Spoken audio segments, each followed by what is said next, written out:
అత్యుత్తమ ప్లేస్మెంట్స్ తో ఎంఎన్సీ కంపెనీలలో ఉద్యోగమే లక్ష్యమా? ఇంజనీరింగ్ చదవాలనే మీ పిల్లల కలని కేజీ రెడ్డి కాలేజ్ తో నిజం చేసుకోండి. ఒక మాట అన్నారు, ఎప్పుడు ఎలక్షన్స్ వచ్చినా నెక్స్ట్ కాబోయేది సీఎం కేసీఆర్ మాత్రమే అనేది. అంత కాన్ఫిడెన్స్ మీకు ఎందుకు ఉంది? ఇప్పుడు బయటికి వెళ్తే ప్రజలు బీఆర్ఎస్ వైపు ఇంకా చూడట్లేదు అనేది, ఎందుకంటే రీసెంట్గా జరిగినటువంటి 2 ఉప ఎన్నికలు కావచ్చు, ఆ తర్వాత వచ్చినటువంటి పంచాయతీ ఎన్నికలు కావచ్చు, లేటెస్ట్గా జరిగినటువంటి మున్సిపల్ ఎన్నికల్లో అక్కడ మెజారిటీ కాంగ్రెస్ వైపే కనిపించింది. 2 ఉప ఎన్నికలు కాంగ్రెసే గెలుచుకుంది కదా. ఉప ఎన్నికలు మా ఎన్నికలు ఇప్పుడు మా ప్రభుత్వం ఉన్నప్పుడు జరిగిన అన్ని ఉప ఎన్నికల్లో కూడా మేమే గెలిచినాం. రైట్.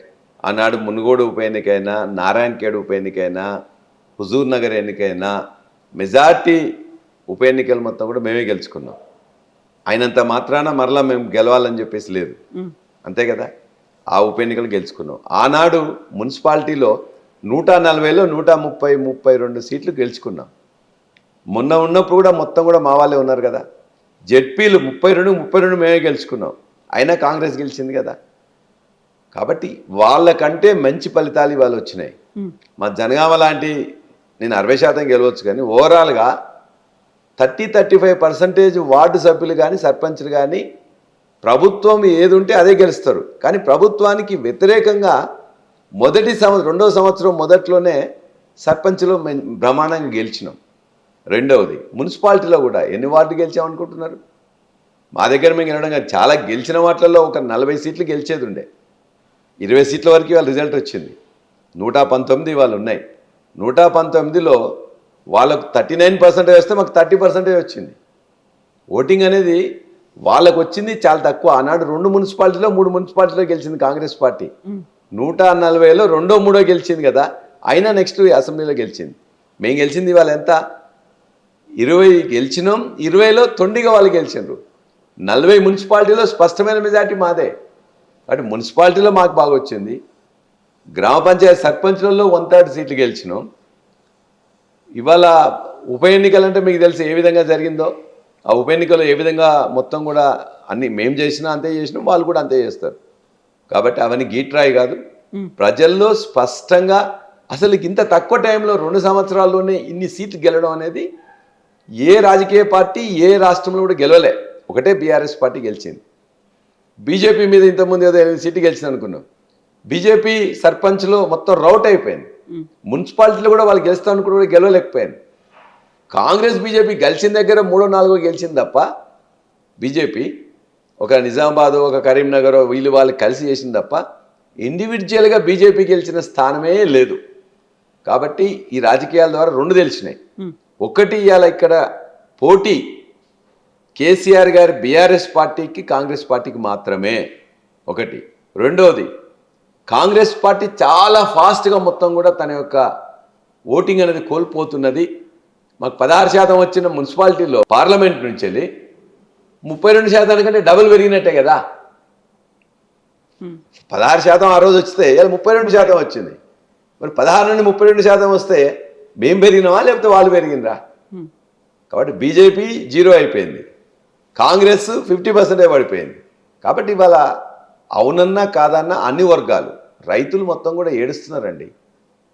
నీళ్లు రావు, కరెంటు 12 అవర్స్ 13 అవర్స్ ఉండదు, కనీసం పండు మంచిగా పండాలని చెప్పేసి అంటే దానికి సంబంధించిన యూరియా ఇవ్వరు. రైతు బంధు 3 సార్లు 3వసారి ఇప్పుడు ఎగబెట్టిండ్రు. దీనికోసం వాళ్ళందరూ కూడా మోసపోయింది. 10,000 ఇస్తా అంటే కేసీఆర్ 15,000 ఇస్తా అన్నాడు. కౌలు రైతులకు ఇస్తా అని చెప్పిండ్రు. వాళ్ళందరికీ ఈవెన్ కూలీలకు కూడా ఇస్తా అని చెప్పిండ్రు. బోనస్ మొత్తం వడ్లకు ఇస్తా అని చెప్పేసి సన్న వడ్లని 20% మండే సన్న వడ్లకు పరిమితం చేసింది. కొన్న తర్వాత కూడా 2 నెలల దాకా ఇవ్వరు. ఆ బోనస్ లాస్ట్ ఇయర్ ఇప్పటిదాకా ఇవ్వలే. ఈ విధంగా వ్యవసాయ రంగం మొత్తం కూడా, ఇరిగేషన్ రంగం మొత్తం కూడా కుప్పకూలింది. అదేవిధంగా నువ్వు చెప్పిన అనేక స్కూటీలు ఇస్తానంటివి, 2,500 మహిళలకు ఇస్తానంటారు, 4,000 పెన్షన్ వేస్తానంటారు, ఇంట్లో 2 ఇస్తా అంటారు, ఒకటి కూడా ఇవ్వలే కదా. ఏదో అరకొర ఏదో బస్సు ఫ్రీ ఇచ్చిన అంటారు, మగవాళ్ళందరూ కూడా డబల్ చేసిండ్రు. కాబట్టి ప్రజలు తెలివైన వాళ్ళు. ఇవాళ కూల్చుడు దోచుకోవడం తప్ప ఈ ప్రభుత్వం దగ్గర ఏం లేదు. పేద ప్రజలది కూలుస్తున్నారు, పెద్ద వాళ్ళది కూల్చింది లేదు ఒక్కడు కూడా.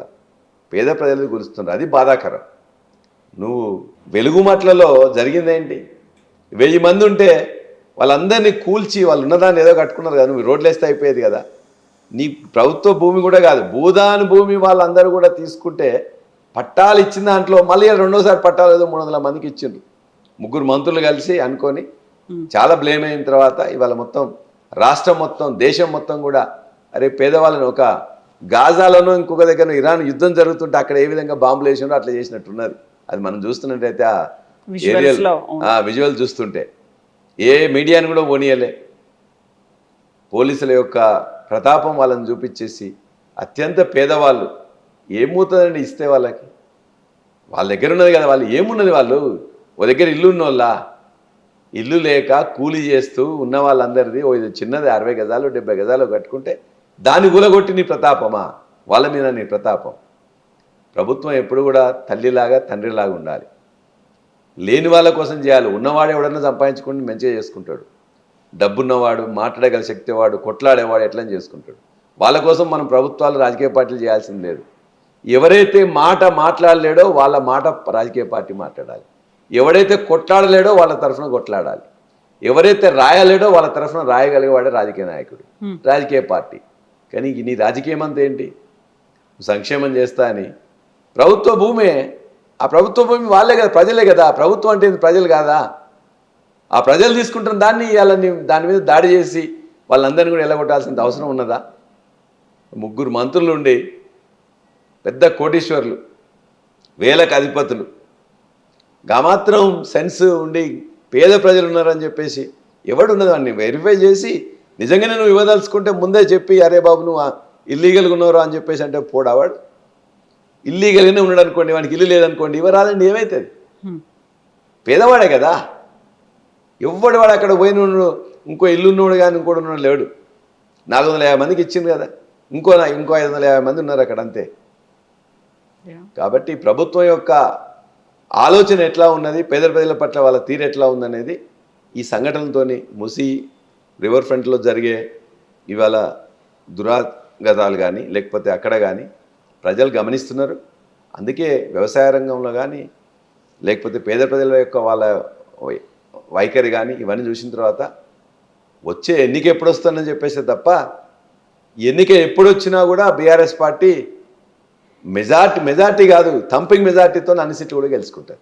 అయితే ఈ మధ్య కాలంలో ఎందుకని మళ్ళీ బీఆర్ఎస్ బీజేపీలో కలిసిపోతే దానికి సంబంధించి రాయబారాలు కూడా అవుతున్నాయి. ఇక కొద్ది కాలం మాత్రమే బీఆర్ఎస్గా ఉంటుంది, ఆ తర్వాత అంతా బీజేపీ వైపు వెళ్ళిపోతుంది అనేటువంటి వార్తలు ఎందుకు వస్తున్నాయి? ఒక 1 వీక్ బ్యాక్ కూడా చూసాను నేను అలా. సర్పంచ్ ఎన్నికల ముందు అదే చెప్పారు, అయిందా? కాలే.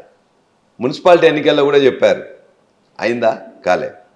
నిన్న రాజ్యసభ ఎన్నికల్లో కూడా చెప్పారు వాళ్ళకి 8 ఉన్నాయి, మీకు 37 ఉన్నాయి. ఒకవేళ మీ దాంట్లో చూసుకుంటే కూడా 27, 28 వస్తే ఆ 8తో కలిసి అయిపోతుంది, ఆల్రెడీ కలిసిపోతుందని చెప్పారు. అయిందా? ఈ ప్రచారం అనేది 2014 నుండి జరుగుతున్నది. 2014 నుండి ఇప్పటి వరకు బీఆర్ఎస్ బీజేపీ కలవలేదు. కాబట్టి కలవదనే ఆశాభావంతోనే ఉన్నాం.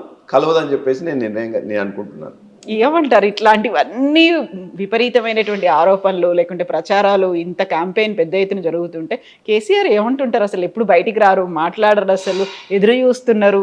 వాటికి సమాధానం చెప్పకపోవడమే చాలా మంది చూస్తారు కదా. కేసీఆర్ గారు మౌనమే పెద్ద ఆన్సర్ అందరికి. Answer.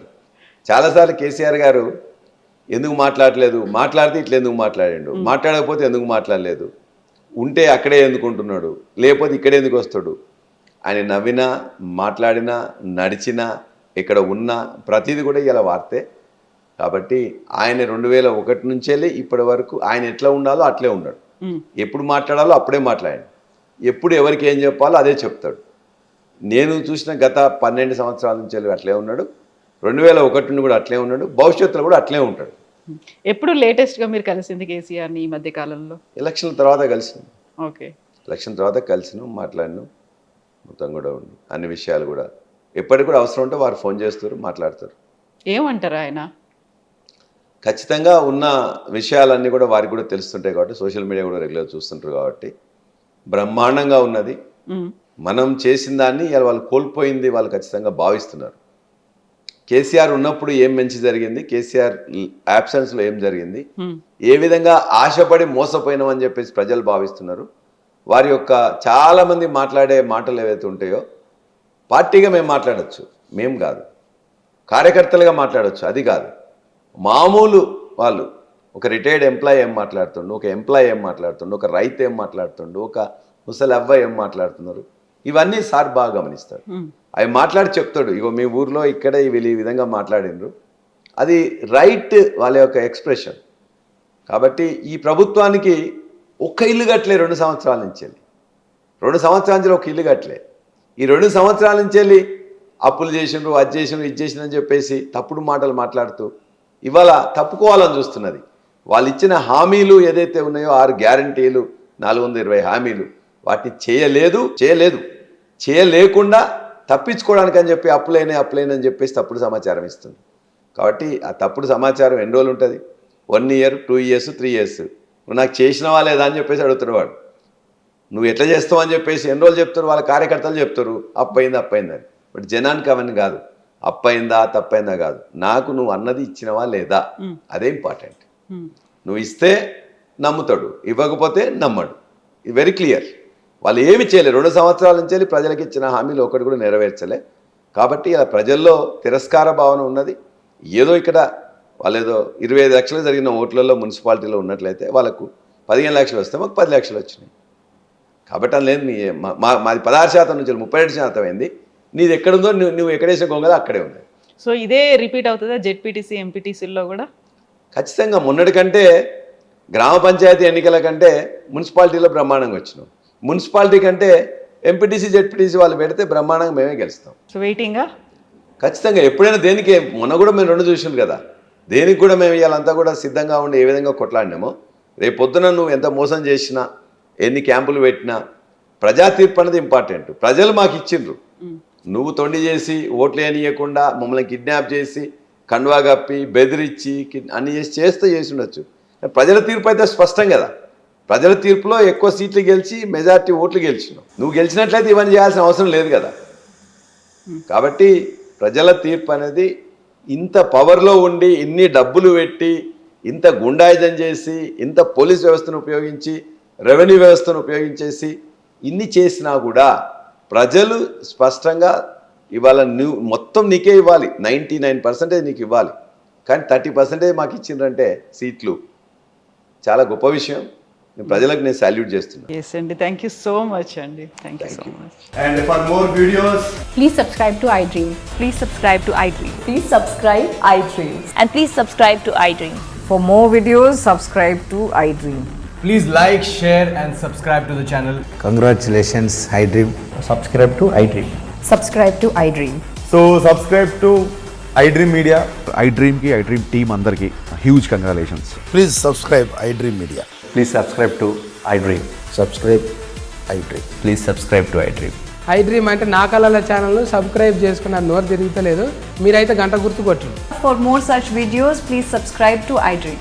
Subscribe to iDream. Please subscribe to iDream. Please subscribe iDream Media. Please do subscribe to iDream. Please subscribe to iDream Media. For best entertainment and information, please subscribe iDream. And don't forget to subscribe to iDream.